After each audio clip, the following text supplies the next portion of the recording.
여호수아서는 24장으로 구성이 되어 있습니다.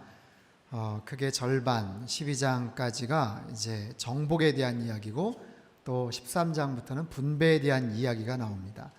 여호수아서의 가장 중요한 키워드가 정복과 분배인데 정확하게 절반 12장까지는 정복, 또 후반부는 분배에 대한 이야기가 나옵니다. 이스라엘 백성들이 가나안 땅을 다 정복하게 되죠.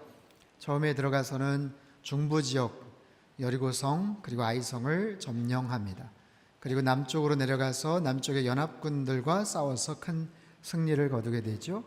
그리고 이제 북쪽으로 올라갑니다. 지난주에 우리가 살펴봤지만 북쪽의 연합군들이 싸워서 뭔가 대항을 하려고 했지만 전열을 이렇게 갖추기도 전에 기습작전을 펼쳐서 아주 짜릿하고 큰 승리를 거두게 됩니다. 하나님께서 하셨던 명령, 말의 힘줄을 끊고 또 병거를 태우라 라는 말씀에도 그대로 순종하게 되죠. 그 모든 것들이 한 7년여의 시간 동안 그렇게 펼쳐지게 됩니다.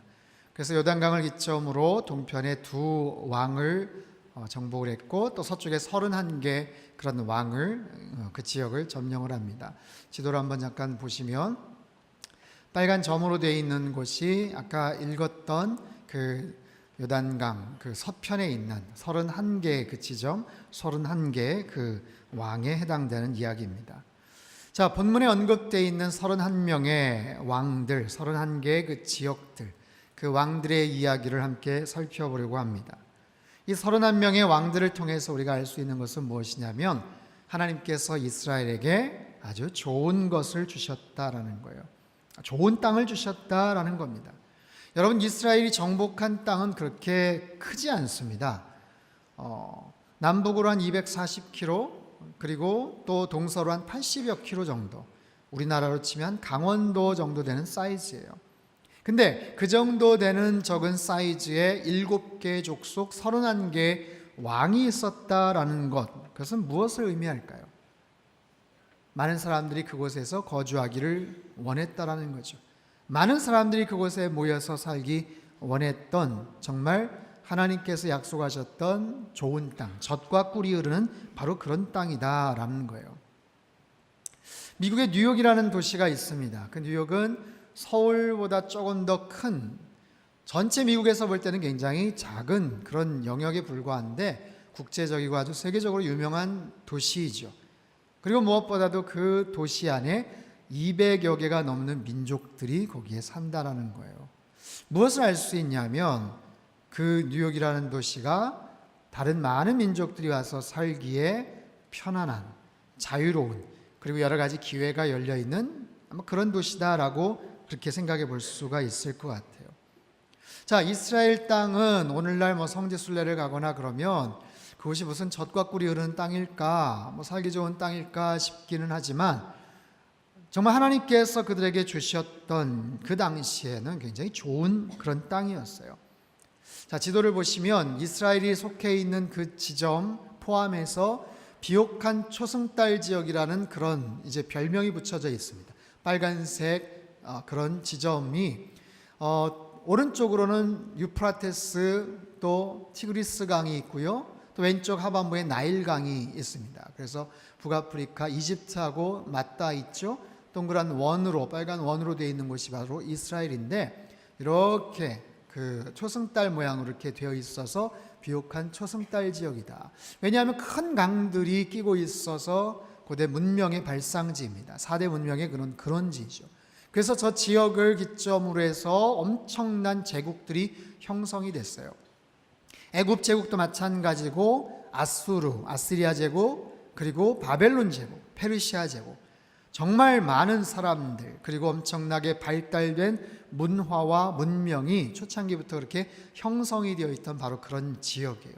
거기에 속해 있었던 그 가나안 땅, 이스라엘이 점령했던 바로 그 땅, 하나님께서 일찍이 그 이스라엘 백성들 광야 40년 기간 동안 그들이 정탐꾼을 보내죠. 그 정탐꾼들이 40일 동안 정탐을 하고 와서 보고를 하는데 그때 정탐 갔다 가져온 물건들이 있어요.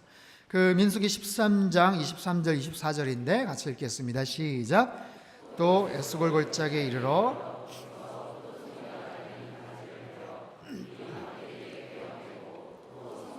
무화과를 따니라. 이스라엘 자손이 거기서 포도를 베었으므로 그곳을 에스골 골짜기라 불렀더라. 자, 정탐꾼들이 그곳에 가서 과일을 가지고 왔는데 포도송이를 가지에 꿰가지고 갖고 왔다라는 거예요.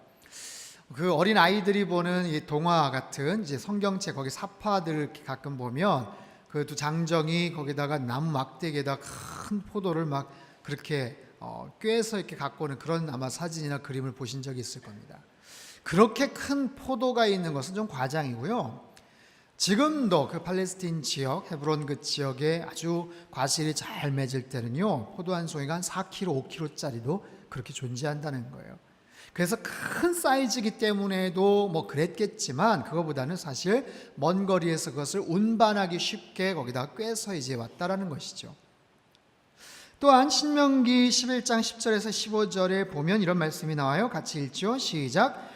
내가 들어가 차지하려 하는 땅은 내가 나온 애굽 땅과 같지 아니하니 거기에서는 너희가 파종한 후에 발로 물대기를 채소밭에 댐과 같이 하였거니와 너희가 건너가서 차지할 땅은 산과 골짜기가 있어서 하늘에서 내리는 비를 흡수하는 땅이요 내 하나님 여호와께서 돌보아 주시는 땅이라. 연초부터 연말까지 내 하나님 여호와의 눈이 항상 그 위에 있느니라.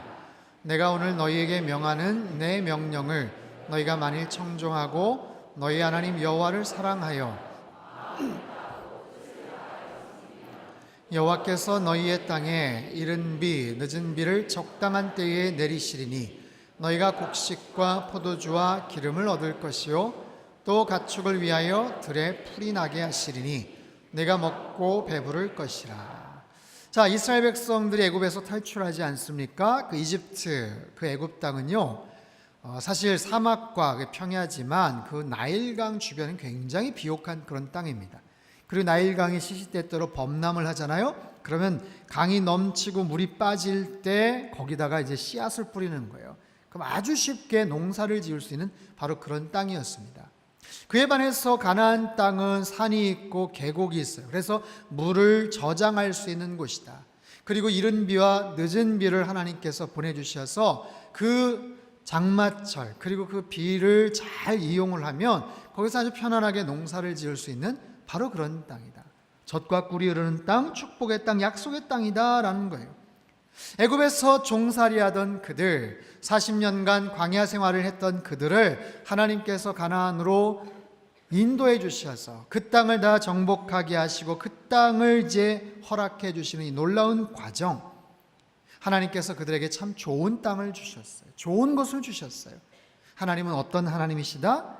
우리에게 가장 좋은 것을 주시는 하나님이시다라는 거예요. 여러분, 하나님께서 우리에게 좋은 것을 주시는 하나님이심을 여러분 믿으십니까? 마태복음 7장 11절 말씀 우리 같이 한번 읽죠. 시작.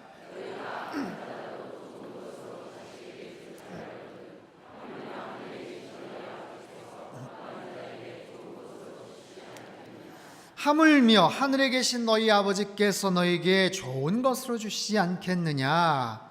하나님은 우리에게, 구하는 우리에게 좋은 것을 주신다라고 말씀을 하세요. 그런데 사실 살아가다 보면 우리가 구하는 것을 얻지 못할 때가 있어요. 하나님께서 주셨지만 내가 볼 때 별로 좋지 않아 보여요 라고 생각할 때가 있어요. 하나님, 내가 원하는 것은 이게 아니었는데 다른 거 주셨어요 하면서 마음이 불편하고 어려울 때가 있다고요. 분명히 여기에서 좋은 것으로 주신다고 말씀을 하셨지만 정말로 그럴까? 항상 그렇진 않더라 라고 약간 의심을 하거나 좀 그렇게 마음이 어려운 상태가 있을 때가 있습니다. 여러분, 이 부분은 어떻게 해석을 할까요? 여기서 좋은 것이라는 것은요, 우리가 볼 때 좋은 것이 아니라 하나님께서 보실 때 더 좋은 것이라는 그런 의미입니다. 자, 우리가 볼 때 좋은 것과 하나님이 보실 때 좋은 것이 일치가 되면 제일 좋겠지만 그렇지 않을 때가 있어요. 여러분, 어린 아이들은요, 아이들이 좋아하는 음식이 있고 부모님들이 원하는 음식이 있는 거예요. 아이들은 사탕이나 뭐 인스턴트 음식, 컵라면 이런 거 먹고 싶어 하는 거예요. 그러나 엄마는 그들 아이에게 몸에 좋은 것 먹이고 싶어 하죠. 맛이 좀 없어도 너희들이 원치는 않아도 이거 먹어야 너 튼튼해져, 건강해져. 이게 너희에게 좋은 음식이야. 바로 그런 거죠. 우리가 원하는 것이 있지만 그것이 정말로 좋은 것인지는 사실 우리조차도 잘 모를 때가 있습니다. 내가 바라고 원하지만 하나님께서는 그거 말고 더 좋은 것이 너에게 있어. 내가 그거 줄게. 그것을 우리가 어떻게 이해하고 받아들이느냐, 우리 믿음의 상태에 달려있죠. 사랑하는 성도 여러분, 일단 하나님은 신뢰하십시오. 하나님께서는 우리에게 언제나 좋은 것을 주시는 하나님이십니다. 그것을 내가 아멘으로 받아들이고 그리고 믿음으로 순종하며 하나님 앞에 감사함으로 나아가면 그것이 정말 좋은 것을 넘어서 최고의 것, 가장 선한 것이 될 줄로 믿습니다. 그런 하나님이세요. 여러분, 오늘 6월 첫 주죠. 2016년도 상반기를 이제 마감하는 한 달. 시간이 참 빠르게 지나갑니다. 그죠? 송구영신 예배 드린 지 엊그제 같은데 벌써 이제 한 6개월이 지나가고 있어요. 여러분, 지난 상반기 동안 어떤 일들이 있으셨나요? 어떤 것들을 여러분 이루셨나요? 하나님께서 우리에게 또 우리 교회에게 좋은 것을 하나님께서 주셨음을 여러분 믿으십니까? 그것을 우리가 믿음으로 아멘으로 받아들이고 고백하면 하나님께서 그 좋은 것을 앞으로 더 좋은 것으로 만들어 주실 줄 믿습니다. 우리 인생에 더 좋은 길, 가장 최선의 길로 인도하시는 그 하나님을 더욱더 찬양하며 사실 수 있기를 바랍니다. 자, 두 번째 교훈은 31명의 왕들을 통해 알 수 있는 것은 뭐냐면 하나님은 그들을 기억하지 않으신다라는 거예요. 하나님은 그들을 기억하지 않으세요. 여러분, 좁은 지역에 31명의 왕들이 있었습니다. 그 지역은 어떤 곳이었을까요? 그곳이 31명의 왕이었을 때도 있지만 어떨 때는 20명의 왕이었을 때도 있고요, 어떨 때는 40명의 왕이었을 수도 있어요. 좁은 곳에서 서로 영토 쟁탈전을 하느라고 서로 아웅다웅하고 서로 싸우고 누가 더 세냐, 힘이 막강하냐, 어떨 때는 분열하고 다투고 연합하고 서로 간의 알력과 욕심과 투기와 서로 간에 자기들끼리 더 넓은 지역을, 더 큰 자리를 차지하려고 아마 그렇게 애를 썼을 겁니다. 그래서 어떻게 하면 더 높은, 아니면 더 넓은 영토를 차지할 수 있을까? 더 발달된 무기는 무엇일까? 아니, 우리에게 더 큰 힘을 줄 수 있는 그런 세력, 그래서 온갖 잡신들을 다 섬기기 시작을 합니다. 그 근처에서 소문이 난, 알려진 뭔가 우리에게 도움이 될 것 같은 그런 우상들을 다 받아들여서 거기서 섬기는 거예요. 그러니까 그 가나안 땅은 하나님께서 정말 축복해 주신 그런 땅이지만 인간의 욕심과 인간의 그런 많은 질투와 그런 세속적인 모든 것들이 그냥 똘똘 뭉쳐있는 욕망의 각축장과도 같은 바로 그런 장소였다는 것이죠. 여러분, 그 왕들은요, 나름대로 자기 영토 안에서 떵떵거리며 위세를 펼치며 살았을 거예요. 하지만 소용없어요. 이스라엘 군대에게 초토화되고 맙니다. 성경은요, 그 지역을 그냥 어느 지역의 왕이었다라고만 얘기하지 그 왕의 이름을 열거하지 않아요. 그 왕의 이름을 기억하지 않습니다. 나름대로 힘이 세고 싸움을 잘해서 왕이 됐겠죠. 사람들에게 뭔가 찬사를 받았겠죠. 꾀가 있고 지혜가 있다고 자랑했겠죠. 그래서 어느 기간 동안 통치를 했겠죠. 그러나 사람들에게는 어떻게 기억이 됐을지 몰라도 하나님은 전혀 기억하지 않으시더라라는 거예요. 여러분, 이것이 가나안 땅에 있었던 31명의 왕, 아니 세상 권력의 바로 본질입니다. 당대에는요, 죽고 못 살 것처럼 정말 서로 싸우고 경쟁을 해서 최고의 자리에 올랐지만 대단한 업적을 이룬 것 같지만 사실 시간이 지나면 잊혀지게 돼 있어요. 잊혀지는 거예요. 모든 열정과 권모술수를 기울여서 에너지를 기울였지만 시간이 지나면 누구에게도 기억되지 않는 인생, 특별히 하나님의 역사 속에서는 아무것도 아닌 인생이 되고 말더라라는 거예요. 여러분, 사람에게 기억되는 인생이 아니라 하나님께 기억되는 인생이 되실 수 있기를 바랍니다. 사람에게 칭찬받고 인정받는 인생이 아니라 하나님께 칭찬받고 인정받는 인생이 되실 수 있기를 바랍니다. 살아계신 하나님은 우리의 모든 삶의 영역 속에 우리와 함께 하세요. 동행하세요. 우리가 때로 힘들고 어렵고 고달픈 순간을 살아가도 도대체 이 고생하는 거, 이 어려운 거 누가 알아줄까 싶지만 때론 눈물의 기도를 드리고 한숨과 아픔과 큰 탄식을 쏟아내지만 하나님께서는 다 우리를 알고 계시고 기억하고 계세요. 우리를 책임져 주시고 우리를 가장 좋은 길로 인도해 주시기 위해서 꼭 필요한 상황이라면, 지금 훈련을 받아야 될 상황이라면, 사랑하는 아들아, 사랑하는 딸아, 당장 건져주고 싶지만 너에게 꼭 필요한 시간이야. 조금만 더 참아라. 그 기간 지나면 너 가장 좋은 모습으로 될 거야. 하나님께서 우리에게 위로해 주시고 그렇게 인도해 주신다는 거예요. 하나님의 기억 속에 남는 그런 인생. 제가 이번 주에 책을 한 권 읽었는데 아주 인상적인 그런 책이었어요. 책 제목은 잊지 않았다라는 제목의 책입니다. 책을 쓰신 분이 케네스 베라고 지금 화면에 뜨고 있는데, 이분은 한국 이름은 배준호라는 분이에요. 미국 국적의 목사요 선교사입니다. 근데 이분이 주로 하는 일은요, 북한과 중국의 국경 지역을 다니면서 문화교류 사업을 하고 관광 사업을 해요. 관광객들을 모집해서 북한 쪽으로 데리고 다녀요. 무려 17번이나 짧은 기간 동안 17번이나 북한을 왕래할 정도로 아주 돈독한 신뢰관계를 쌓았던 그런 분이십니다. 제가 캐나다 밴쿠버에 있을 때 여름에 중국 선교 쪽으로 한번 방향을 잡으려고 이분을 어떻게 만나게 됐어요. 그래서 사람들을 같이 훈련을 시키고 또 지원을 받아서 캐나다 시민권이 있는 분들은 이제 평양까지 들어갈 수도 있고, 그렇지 않은 분들은 그냥 중국 접경 지역에서만 땅밟기를 하든지 그렇게 할 수 있겠다 해서 그분하고 같이 컨택이 돼서 함께 만나서 이야기를 했던 분인데, 어느 날 TV에 나오시더라고요, 이분이.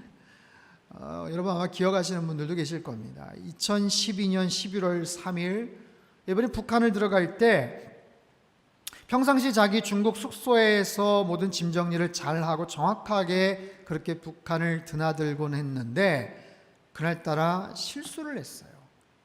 자기가 모아놨던 자료가 담긴 컴퓨터 외장 하드를 그냥 짐에다 그냥 놓고 그냥 들어가 버린 거예요. 그래서 그게 걸린 거예요. 이게 뭡니까? 쫙 보니까 그동안 왔다 갔다 하면서 찍었던 8,000장의 사진과 기록과 자료와 그것을 성경적으로 앞으로 어떤 식으로 북한 선교를 하면 되겠구나, 나름대로 정리를 해놨던 자기 개인적인 그런 자료들이 거기에 다 들어가 있는 거예요. 큰일 났죠. 그래서 강제로 억류가 됩니다. 처음에는 어떻게 몇 번 그냥 문책을 받고 또 그렇게 같이 만나가지고 신문당하고 이러다가 그냥 풀려날 줄 알았어요. 근데 상황이 굉장히 심각하게 돌아가는 거예요. 그리고 제목을 붙이기를 북한 정부를 전복시키려는 목적으로 이 사람이 여태까지 왕래했다 해가지고 거의 처음에는 사형 언도가 나올 뻔했어요. 그다 겨우 가까스로 15년 강제 노동 교화형을 받습니다. 그것조차도 굉장히 기가 막힌 거예요. 목회자고 선교사지만 사실 그런 목적을 가지고 들어갔던 것은 아니었거든요. 전적인 그의 실수였죠. 그렇게 해서 형이 집행이 되고, 그리고 나서 그는 아주 힘든 그런 상황 속에서 강제 노동을 하게 됩니다. 외부 세계와 완전히 단절된 그런 상태에서 아주 심한 중노동을 하고 그냥 감옥 같은 그런 곳에 갇혀서 그렇게 계속해서 지내다 보니까 안 그래도 건강이 별로 좋지 않았는데 급격하게 건강이 막 악화가 되는 거예요. 하루 종일 여름엔 땡볕에서, 겨울에는 그 추운 데서 일을 하고 제대로 먹지를 못하고. 근데 그거보다 더 힘든 것은 뭐냐면 거기에 있는 교도관이, 당국자가 매일 그분을 찾아와서 너는 이제 끝났다는 거예요. 외부에서 너 기억하지 않는다는 거예요. 아무도 너를 신경 쓰지 않는다는 거예요. 너 소망 버리라는 거예요. 너 집으로 갈 수 없어. 넌 여기서 일하다가 아마 병들어서 죽게 될 거야. 나름대로 신앙 안에서 그것을 극복해 보려고 애를 쓰고 그랬지만 계속해서 그런 얘기를 들으니까 너무너무 낙심이 되는 거예요. 그래서 하나님 앞에 울면서 기도도 하고 원망도 하고 스스로에 대해서 자책도 하고, 하나님 도대체 언제 저를 건져 주실 거예요? 언제 여기서 끌어내 주실 거예요? 막 그렇게 기도를 하는데 안 되는 거예요. 시간은 점점 흐릅니다. 그러던 어느 순간에 이분이 마음속에 하나님을 향한 새로운 기도 제목이 생겼어요. 하나님 저를 구해주세요, 저를 빨리 여기서 나가게 해주세요 라고 기도를 했던 그의 기도가 하나님 저를 여기서 사용해 주세요. 아마 이곳에 갇힌 것이 하나님의 특별한 섭리와 뜻이 있다면 하나님 여기서 해야 될 일들을 가르쳐 주세요. 그리고 나서 마음의 평안함을 얻어요. 하루 종일 중노동을 하고 돌아와도 입에서 흥얼흥얼 찬양 소리가 막 나오기 시작해요. 표정이 막 눈에 띄게 밝아져요. 그러다 보니까 간수들이 어느 날, 야, 우리가 간수고 네가 죄수인데 어떻게 네가 우리보다 더 행복해 보이냐? 이렇게 물어보더래요. 어떨 때는 목사인 거 아니까 하나님에 대해서는 들어봤는데, 야, 예수란 사람은 처음 듣는다. 예수가 어디에 사냐? 중국에 사냐? 조선 땅에 사냐? 미국에 사냐? 나중에 좀 더 가까워지니까 어떤 간수는 몰래 찾아와서 목사님처럼 하나님 믿으면 어떤 일들이 생깁니까? 라고까지 막 물어보기 시작했다는 거예요. 아무튼 그런 여러 가지 변화 속에서 끝까지 참으면서 어쨌든 소망을 잃지 않고 그렇게 나가기를 기대하고 또 그곳에서 생활을 하는데, 몇 차례 무슨 특별한 어떤 외교부와 국제사회 한 특사가 와서 억류된 것을 구출해 준다 이런 이야기를 들었지만 그때마다 막 번번이 안 되는 거예요. 그러다 보니까 거의 시간이 한 2년 가까운 시간이 되니까 지치기 시작했어요. 힘들기 시작했어요. 그러다 어느 순간 하나님께서 그분에게 말씀을 주셔요. 말씀을 가르쳐 주시는데 그 말씀이 스바냐서 3장 20절 말씀이에요. NIV 영어 성경으로 그분이 그렇게 읽어요. At that time I will gather you. At that time I will bring you home. 내가 그때에 너를 모으리라. 내가 그때에 너를 집으로 데리고 갈 것이다. 이 말씀을 통해서 큰 위로를 받습니다. 그리고 한 2, 3일 있다가 특사로 그 억류 상태에서 빠져나오게 돼요. 735일의 그 억류 생활을 마치고 그리웠던 가족의 품으로 돌아갑니다. 정말 생생한 북한에 대한 이야기가 담겨져 있어요. 사랑하는 성도 여러분, 우리가 정말 어떤 상황, 어떤 처지에 있다고 해도 하나님께서는 우리 한 사람 한 사람을 분명히 기억하고 계시는 줄 믿습니다. 그 어떤 열악하고 힘든 상황이어도 그 하나님께서 우리를 지켜주시는 줄 믿습니다. 여러분, 가나안의 왕들은요, 세상의 왕들은요, 권력을 쥐고 있는 것 같지만, 대단한 위세를 펼치고 떵떵거리는 것 같지만 바람에 나는 겨와 같아요. 시간이 지나면, 자기 임기가 끝나면 떠나야 되는 거예요. 퇴장해야 되는 거예요. 언제든지 사라질지 모르는 거예요. 무엇보다도 자신의 백성들을 잘 책임지지 못하는 그런 왕들이에요. 하지만 하나님께서는 당신의 백성들, 아들, 딸 된 우리들을 하나님께서는 책임져 주시고 우리를 기억하고 계세요. 이사야 49장 15절 말씀에 이런 말씀이 있어요. 같이 읽죠. 시작. 여인이 어찌 그 젖 먹는 자식을 잊겠으며 긍휼히 여기지 않겠느냐. 그들은 혹시 잊을지라도 나는 너를 잊지 아니할 것이라. 아멘. 여인이 어찌 그 젖 먹는 자식을 잊겠냐. 말도 되지 않지. 야, 어떻게 자기가 낳은 아들을 긍휼히 여기지 않겠냐. 그런데 만약에 그런 일이 있다고 하더라도 나는 절대로 너를 잊지 아니할 것이야. 하나님의 약속이에요. 살아계신 하나님께서 우리의 왕이 되어주실 때 여러분 한 사람 한 사람을 지켜주실 줄 믿습니다. 지금 힘들고 어렵고 절박한 상황이 되어도 왕 되신 그 하나님께 부르짖고 기도하십시오. 우리의 마음을 그분이 아세요. 우리의 딱한 상황을 아세요. 하나님께서 지켜주시고 가장 좋은 길로 인도해 주신다고 약속해 주셔요. 하나님을 의지하며 사실 수 있기를 축원합니다. 자, 세 번째, 31명의 왕들을 통해 알 수 있는 것, 그것은 뭐냐면 왕들과 그 백성은 같은 운명 공동체다라는 거예요. 왕들과 백성은 같은 운명 공동체. 여러분, 어떤 왕을 모시고 살아가느냐 하는 것은 대단히 중요한 문제입니다. 왜냐하면 같은 운명 공동체이기 때문에 그래요. 요즘 한국이나 미국에서 대통령 선거를 앞두고 아주 초미의 관심들을 갖고 있죠. 우리나라도 앞으로 누가 대권주자가 될 것이냐, 정계뿐만 아니라 많은 사람들이 뜨거운 관심을 보이고 있어요. 왜요? 어느 후보가 대통령이 되느냐에 따라서 모든 정책과 모든 결정들, 방향들이 바뀌는 거예요.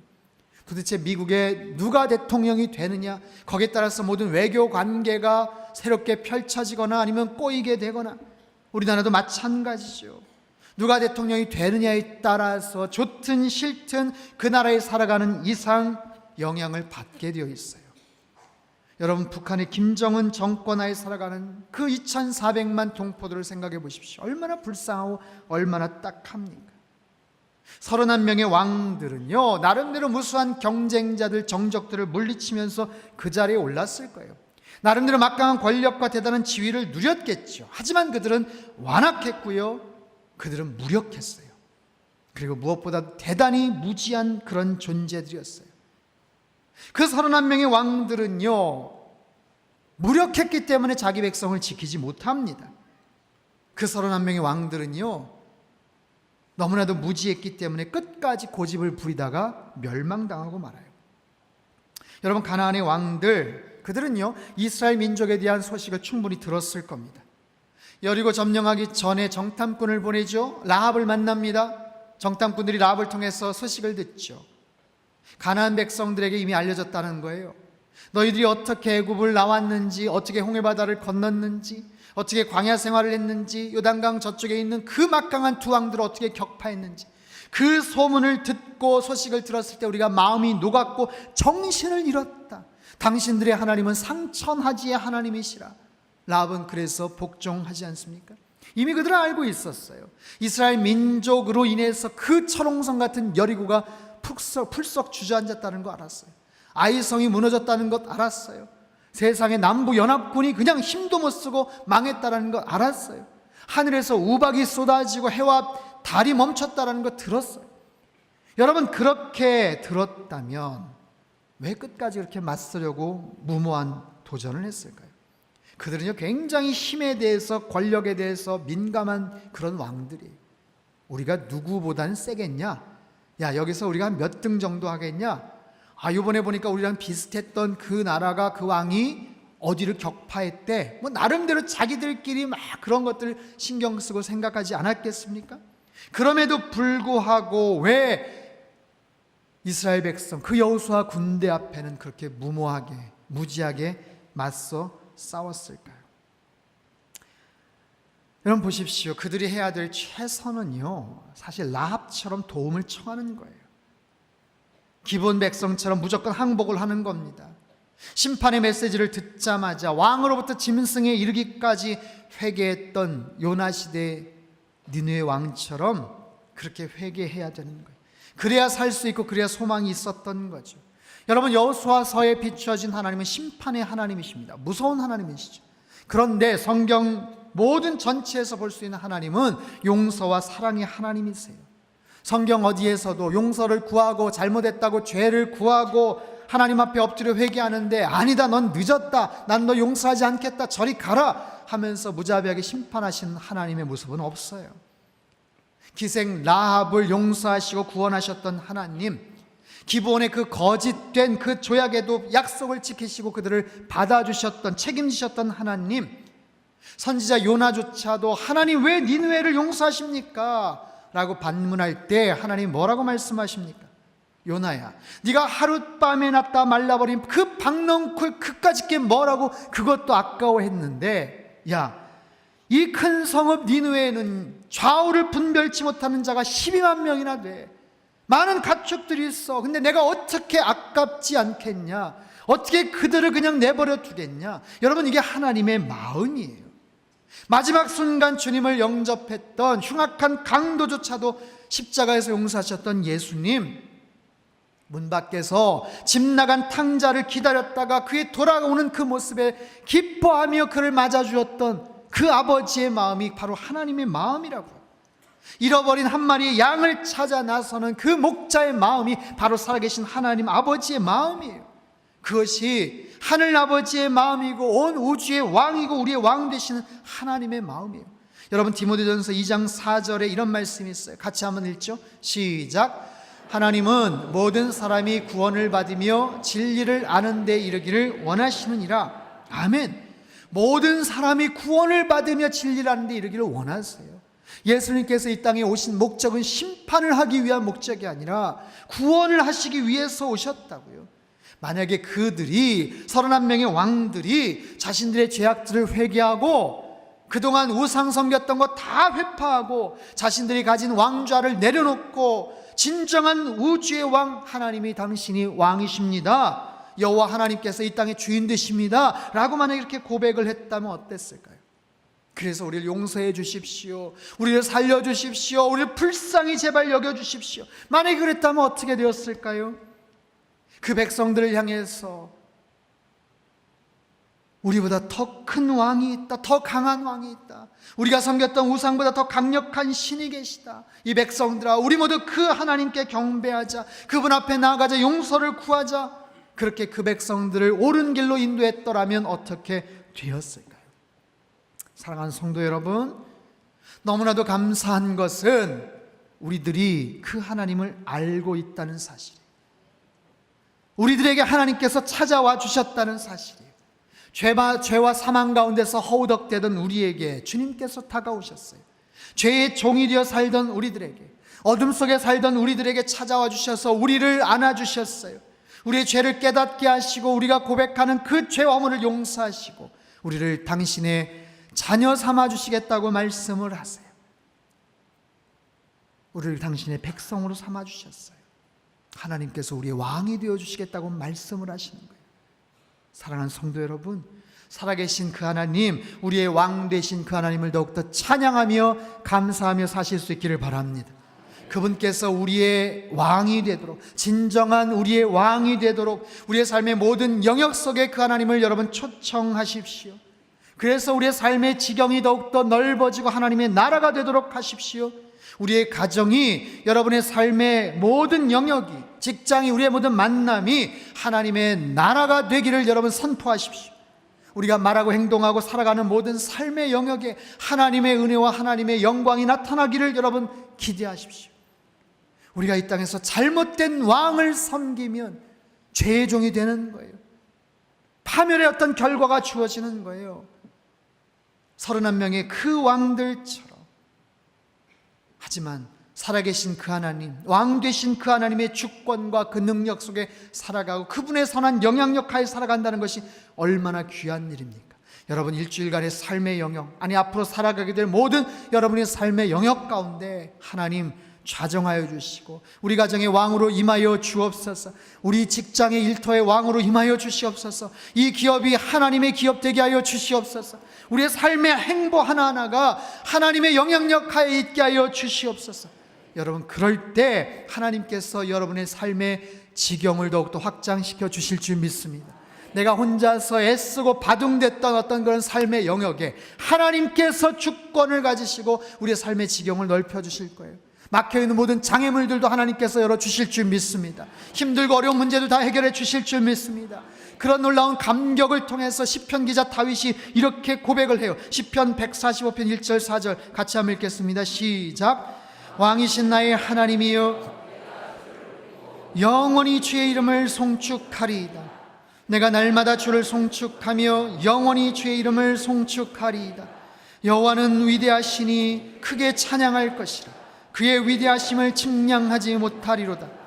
대대로 주께서 행하시는 일을 크게 찬양하며 주의 능한 일을 선포하리로다. 아멘. 다윗의 고백처럼 우리 하나님은 우리의 왕이 되시는 줄 믿습니다. 하나님은 위대하시고 능력이 많으신 살아계신 하나님이신 줄 믿습니다. 여러분 그 하나님을 더욱더 믿고 의지하고 구체적으로 그 하나님 앞에 고백하며 살아가십시오. 여러분 이 땅의 역사는 흥망성쇠를 반복합니다.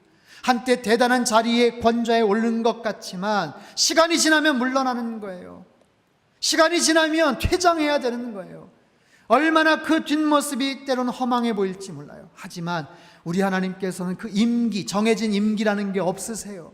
영원한 온 천하의 주인 되시는 그 하나님이, 우주의 왕 되신 그 하나님이 저와 여러분 한 사람 한 사람의 삶의 영역 가운데도 왕으로 좌정하시겠다고 말씀을 해주시는 거예요. 여러분 그 하나님을 찬양하고 고백하며 날마다 그 하나님의 그 영향력 하에 그분의 통치 아래 여러분 살아가십시오. 그럴 때 우리 안에 있는 어떠한 문제와 어려움도 다 그 하나님께서, 왕 되신 하나님께서 모든 문제들을 해결해 주실 줄 믿습니다. 여러분, 살아계신 하나님 아버지, 온 우주 만물 창조하신 하나님, 영원한 왕 되신 하나님을 찬양합니다. 그 왕 되신 하나님께서 우리 인생의 주권자가 되심을 믿습니다. 우리 가정의 주인 되어주심을 믿습니다. 우리의 기업과 일터에 하나님 왕으로 좌정하여 주시옵소서. 우리 혼자의 힘으로 아버지 하나님 벅차고 힘겨운 상황 속에서 너무나도 힘들고 어려운 눈물들을 펼칠 때마다 주님께서 왕으로 좌정하여 주시옵소서. 왕의 주권과 왕의 능력과 왕의 권세가 하나님 우리의 살아가는 모든 삶의 영역 가운데 충만하게 임하기를 원하나이다. 주님 역사하여 주시고 축복하여 주시옵소서. 존귀하신 왕 되신 예수님의 이름으로 감사하며 기도하옵나이다. 아멘.